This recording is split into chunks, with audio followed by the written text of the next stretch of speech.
How to analyse people on sight through the science of human analysis. Part 2. Seldom unemployed. For this reason, the muscular is seldom out of work. He's in demand at the best current wages because he can be depended upon to keep at it. While writing this book, our windows overlooked a public park in one of America's 1 million population cities. Hundreds of unemployed men sleep there day and night. Having occasion to pass through this park daily for several months, it's been interesting to note the types predominating. Hardly 1% belong to the muscular type. Likes to do things. Because he is such a hard worker, this type gets a good deal of praise and glory, just as the fat people who manage to get out of work receive a good deal of blame. Yet work is almost as pleasant to the muscular as leisure is to the alimentive. The muscular's pugnacity. Fighters, those who really enjoy a scrap occasionally, are invariably musculars. Their square jaws, the sure sign of a great muscularity, are famous the world over, and especially so in these days when war is once more in fashion. The next time you look at the front faces of Pershing, Haig, Hindenburg, or even that of your traffic policeman, note the extremely muscular face and jaw. Combat or personal fighting is a matter of muscle action. Being well equipped for it, this type actually enjoys it. That is why he is oftener in trouble than any other type. It was no accident that the phrase "big stick" was the slogan of an almost pure muscular. Loves the strenuous life. The strenuous life was another of Roosevelt's pet phrases and came from the natural learnings of his type. The true muscular is naturally strenuous. Because we are prone to advise others to do what we enjoy doing ourselves, it was inevitable that as strenuous a man as TR should advocate wholesale, universal, and almost compulsory strenuosity. We tell others to do such things because it will do you good, but the real reason usually is that we like to do it ourselves. The acrobatic type. The next time you go to a vaudeville show, get in there in time for the acrobatics and notice how all the participants are musculars. If there are any other types taking part, please observe that they are secondary to the acrobats. They catch the handkerchiefs or otherwise act as foils for the real performers. All the hard work in the act will be done by the musculars. You'll find no better examples of the short, stocky, well-knit, pure muscular than here. You do not need to wait for another show to realize how true this is. Recall the form and height of all the acrobats you've ever seen. You will remember that there was not one who did not fit the description of a pure muscular given at the beginning of this chapter. Acrobats always muscular. We once had occasion to refer to this fact in a human analysis class. One member declared that just that week he had seen a very tall, unmuscular man performing an acrobatic act at the Orpheum. Knowing that this was impossible, we offered a large reward to this member if he were proven right. We sent to the theatre and found the acrobat in question. He had just finished his act and kindly consented to come over. He turned out to be a pure muscular as we had stated. The class member's mistake came from the fact that the acrobat appeared taller than he really was. High platforms always give this illusion. Furthermore, his partner in the act was of diminutive height, and the acrobat looked tall and slender by contrast. Why they don't do it. To be an acrobat is the ambition of almost every boy. There have been few who did not dream, while doing those stunts in the haymow on mother's broomsticks, of the glory that should be theirs when they grew up and performed in red tights for the multitudes. Almost every boy has this ambition because he passes through a stage of decided muscular development in his early years. But only those who are born with much larger muscles than the average ever carry out their dreams. The others soon develop girth or the sitting still habit to the point where a cushioned seat in the first row of the parquet looks much better. Durability in clothes. Something that will wear well is what this type asks for when he drops in to buy a suit. Musculars are not parsimonious nor stingy. Their buying the most durable in everything is not so much to save money as for the purpose of having something they do not need to be afraid to handle. Likes heavy materials. This type likes heavy, stable materials. Whereas the alimentive wants comfortable clothes and the thoracic distinctive ones, the muscular wants wearable, everyday clothes. He wants the materials to be of the best, but he cares less for color than the thoracic. Quality, rather than style, and plainness, rather than prettiness, are his standards in dress. Making over father's pants for Johnny is a job muscular women have excelled in, and for which they have become famous. For this type of mother not only sees to it that her father's pants are of the kind of stuff that won't wear out easily, but she has the square, creative hand that enjoys the construction. The plain dresser. Simple dresses, blue serge for instance, are the one the muscular woman likes. This type cares little about clothes as ornamentation. He is intent on getting his desires satisfied by doing things, not by looking at them. He also resents the time and trouble that fashionable dressing demands. No matter how much money this type has, he will not be inclined to extremes in dress. Musculars are not really interested in clothes for clothes' sake. It is not that this type is unambitious, he's extremely so, but he's so concentrated on getting things done that he's likely to forget how he looks while he's doing them. When a person of this type does take great pains with his clothes, it is always for a purpose, and not because he enjoys preening himself. There is little of the peacock in the muscular. A simple soul. Musculars are the most democratic of all types. The thoracic is a natural aristocrat and enjoys the feeling of a little innocent superiority, but musculars often refuse to take advantage of superior positions gained through wealth or station, and are inclined to treat everybody as an equal. It is almost impossible for this type, even though he may have become or may have been born a millionaire, to lord it over servants or subordinates. He is given to backing democratic movements of all kinds, and that explains why musculars constitute the large majority in every radical group. Humanness his hobby. Being human is an ideal to which this type adheres with an almost religious zeal. He likes the commonplace things and is never a follower after the thing, though he has no prejudices against it, as the fourth type has. An everyday individual. The muscular does not care for show, and except when essential to the success of his aims, seldom does anything for appearances. He is not an easygoing companion like the alimentive, nor a scintillating one like the thoracic, but an everyday sort of person. When in trouble. This type is not given to sliding out of difficulties like the alimentive, nor to being temporarily submerged by them like the thoracic. He stands up to them and backs them down. When in trouble, he acts instead of merely thinking. The most practical type. The practicalist is often used to describe this type. He is inclined to look at everything from the standpoint of its practicality, and is neither stingy nor extravagant. He likes what works. Will it work, is the question this type puts to everything. If it won't, though it be the most fascinating or the most diverting thing in the world, he will take little interest in it. This type depends mostly upon his own hands and his head to make his fortune for him, and is seldom lured into risking money on things he hasn't seen. The natural efficiency expert. The shortest, surest way is the one this type likes. He's not inclined to fussiness.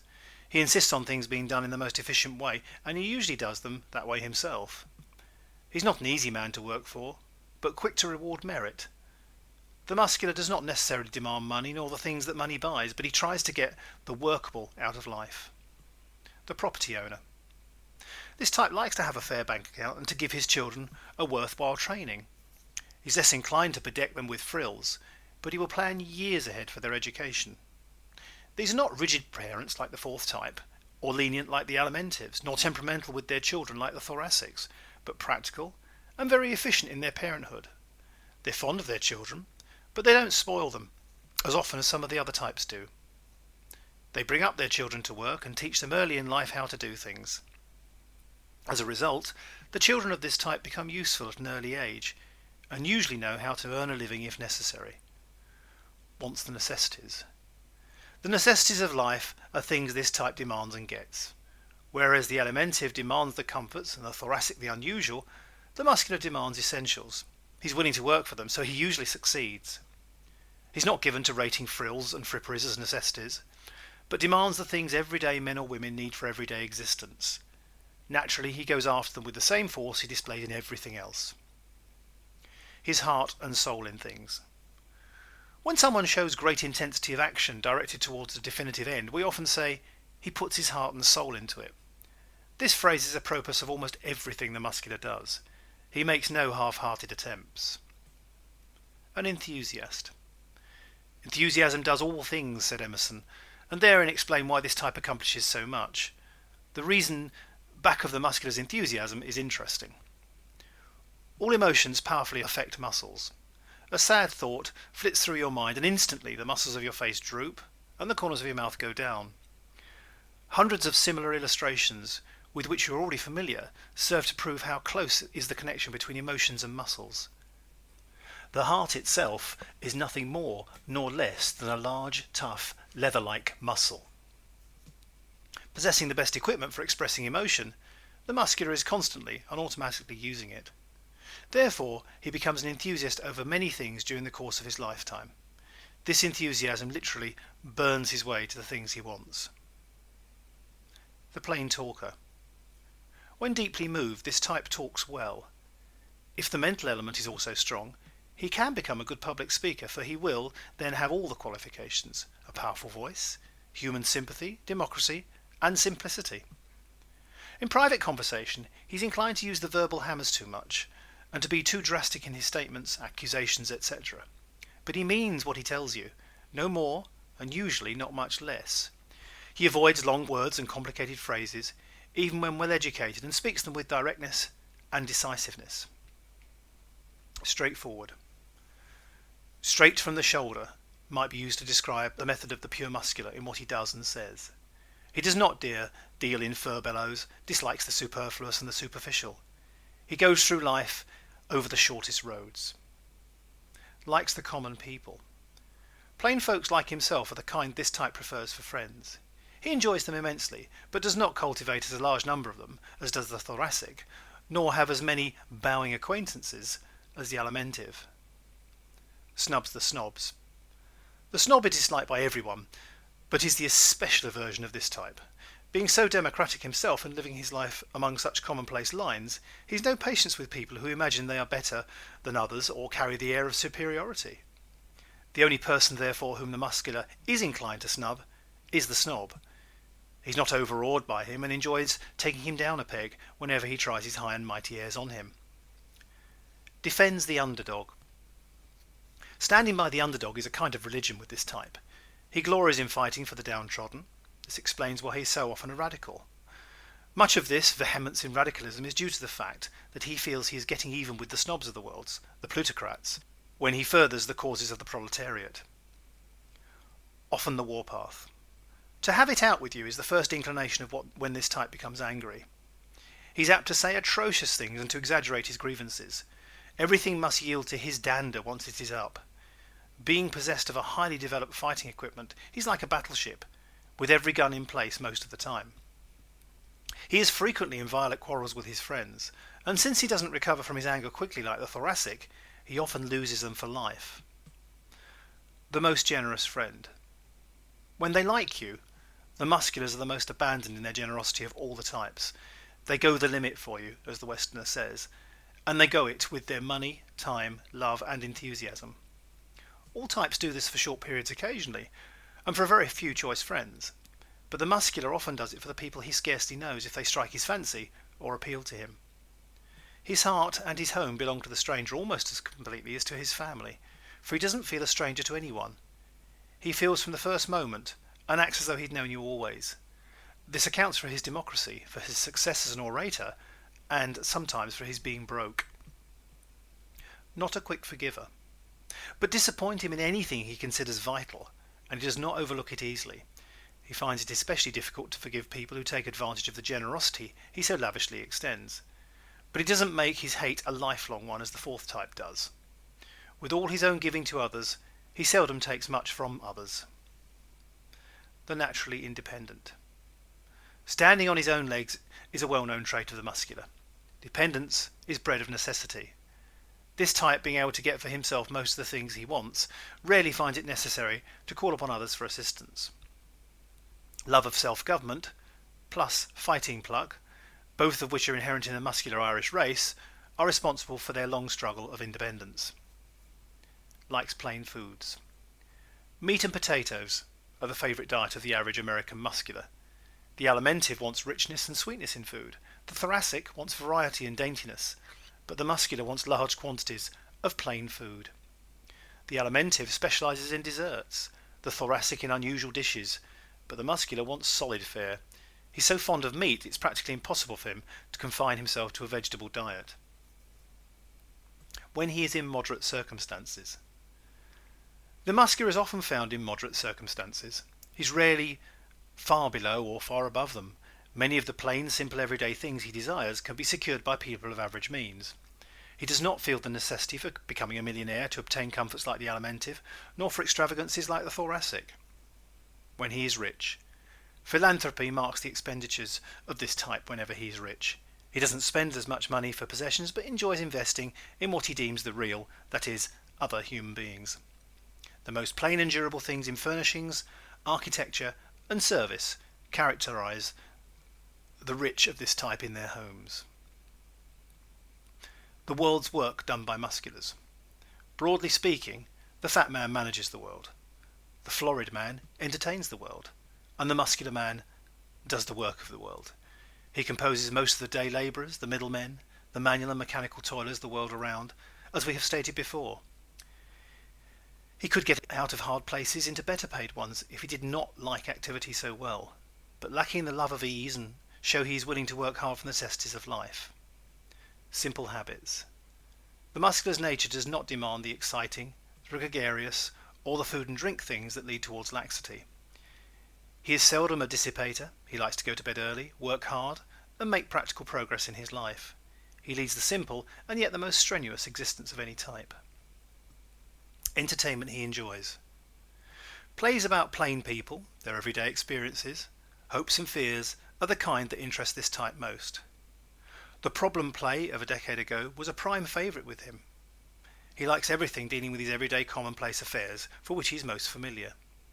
He frequently goes to serious lectures, something the pure alimentive always avoids, and he especially enjoys them if they deal with the problem of the here and now.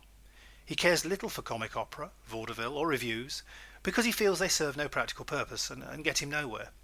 This type does not attend the theatre merely to be amused.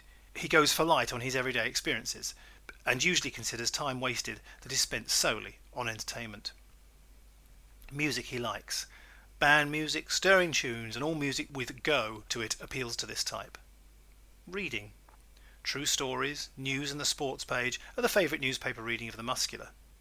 He does not take to sentimental stories as much as the alimentive, nor to adventure so much as the thoracic, but sticks to practical subjects almost exclusively. Being active most of his waking hours, and strenuously active at that, the muscular is often too tired at night to read anything. His favourite sports. The most violent sports are popular with this type. Football, baseball, handball, tennis, rowing and pugilism are his preferences. All experts in these lines are largely muscular. Physical assets. His wonderful muscular development, upon which depends so much of life's happiness, since accomplishment is measured so largely thereby, is the greatest physical asset of this type. With it, he can accomplish almost anything of which his mind can conceive. He is capable of endless effort, does not tire easily, and because his directness makes his work count to the utmost of his mental capacity. Physical liabilities. A tendency to overwork is the chief physical pitfall of this type.